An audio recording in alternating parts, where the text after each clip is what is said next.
Amy Skye is an acclaimed singer and songwriter who's had a number of hits and has released 4 albums since her debut in 1996. On the highway, blinding snow. Marc Jordan has been a recording artist since his first album was released in 1978. An accomplished songwriter, Marc has written hits for many artists, including Rod Stewart, Cher, and Joe Cocker. This time on Country Couples, we visit with Amy Skye and Marc Jordan at their beautiful home in the heart of Toronto. Not only are they gifted performers, they're also parents who have carved out a wonderful family life. But it almost never came to be. He told me he loved me, but he didn't have space in his life for a relationship. And I knew you wanted children as well, Yeah. and I wasn't sure I wanted kids, and of course they're the greatest thing that's ever happened to me.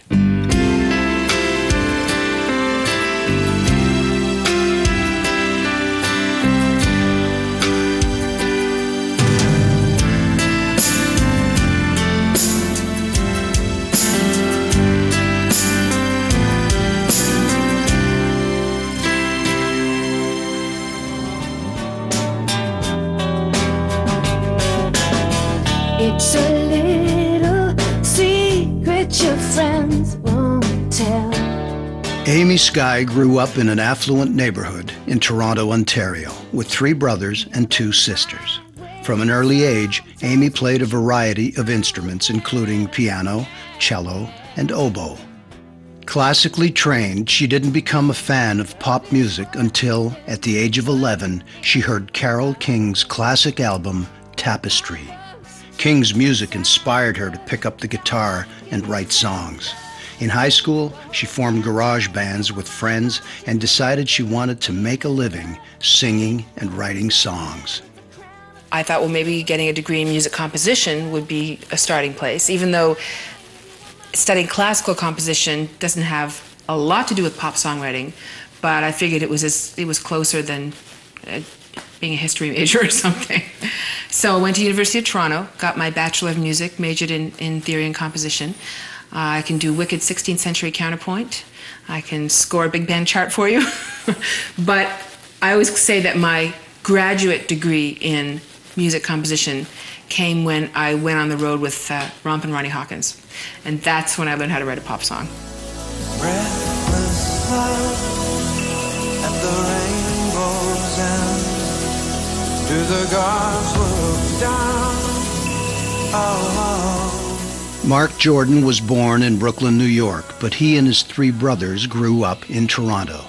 It was natural for all the Jordan kids to take music lessons. His father, Charles Jordan, was a professional singer, entertainer, and radio personality who exposed Marc to all kinds of music, from Hank Williams to Charlie Parker. Marc was 15 when he first heard Bob Dylan's music, and it changed his life. He bought a guitar, started singing Dylan songs, and soon he was playing in bands in high school.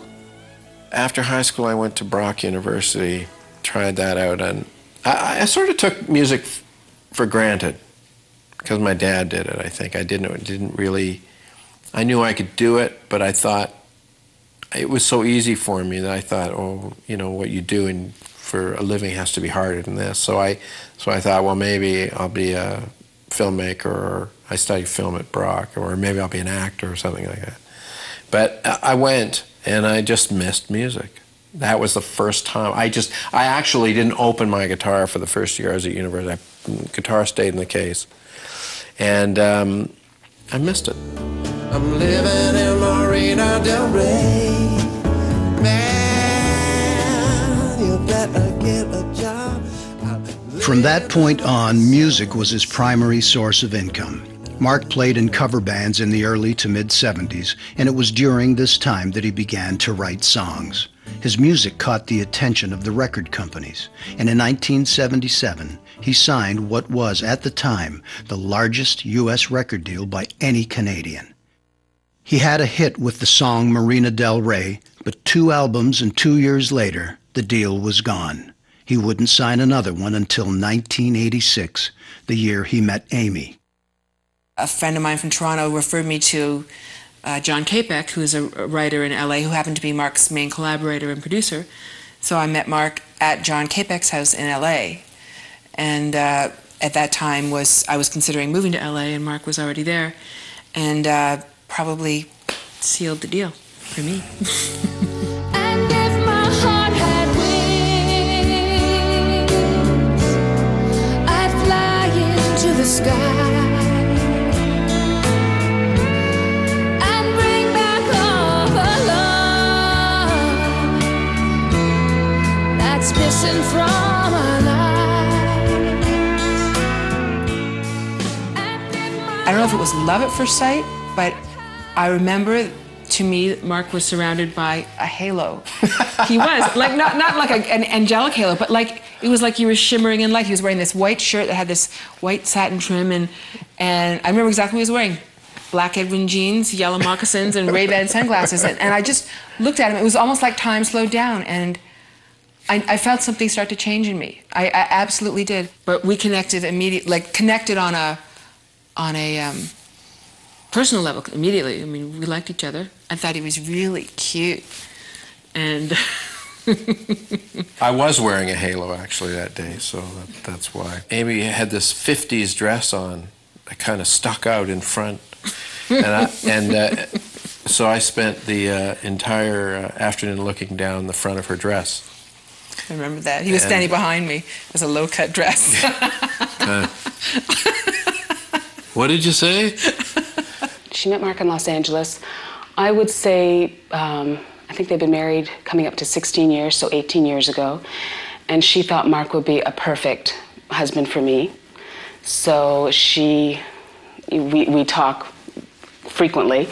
And she spent about 3 months telling me all about this guy and how wonderful he'd be for me, because he was so much like me. He saw the world in the same way. He was a very visual person. He had a great sense of humor. And she was just talking him up. And so I was going to go out and see her in March. And about a week before I came out, she called me up and she said, I have to tell you, I don't think Marc's for you anymore, because this is the guy for me. Marc loved music, but was incredibly passionate about art, film, and architecture. And my sister is an art director. And I just thought these two people they're just like peas in a pod. And but fortunately for me, Judy was back in Toronto, and I was in LA with Marc. And as I got to know Marc more and more, I realized that, you know, of course, the things that I thought would make him be compatible with Judy were the things that also totally complemented me. And if I couldn't have him for a brother-in-law, then I figured I might just have to have him for a husband. Amy and Marc's paths crossed frequently because they were both working in the studio with producer John Capek. Amy was having success as a songwriter, with artists Diana Ross and Olivia Newton-John recording her songs. Marc was working on his first record for RCA, Talking Through Pictures. We got to know each other really without the romantic pressure, because we were both I was in a long-distance relationship, and Marc was also in a long-distance relationship, even though she lived in LA. Couple of miles away. And so we just so anyway, what happened was we became neighbors, basically. So we would just meet for breakfast, hang out, have coffee. Yeah, that was great. You're every joy I share, for every tear I'll be there my whole life through. We met in June, so about 6 months later, when this mutual friend was talking to me, and I said something, and she said, "Oh, Marc Jordan's in love with you." I said, "What?" And she said, "Marc Jordan told me that he met the perfect girl, but she had another boyfriend who lived out of town." She goes, "Now I get it. You're the person, you're the one, the boyfriend." And I'm like, "He's in love with me? Well, I'm in love with him, but he hasn't told me, and I haven't told him." And so he was outed by a friend of ours. So that was, so that gave me the courage, I think. I still don't like to talk to you directly. To go through intermediaries. It's much easier. That was good. So then then I knew that my feelings were reciprocated, and then I had to. Then she went to work. I will take care of you, the very best that I can. Coming up next on Country Couples, Marc is consumed with his career and is reluctant to commit, but Amy forces his hand. My ultimatum was, if you're really not the marrying kind, then let me go. Not marry me or I'm out of here.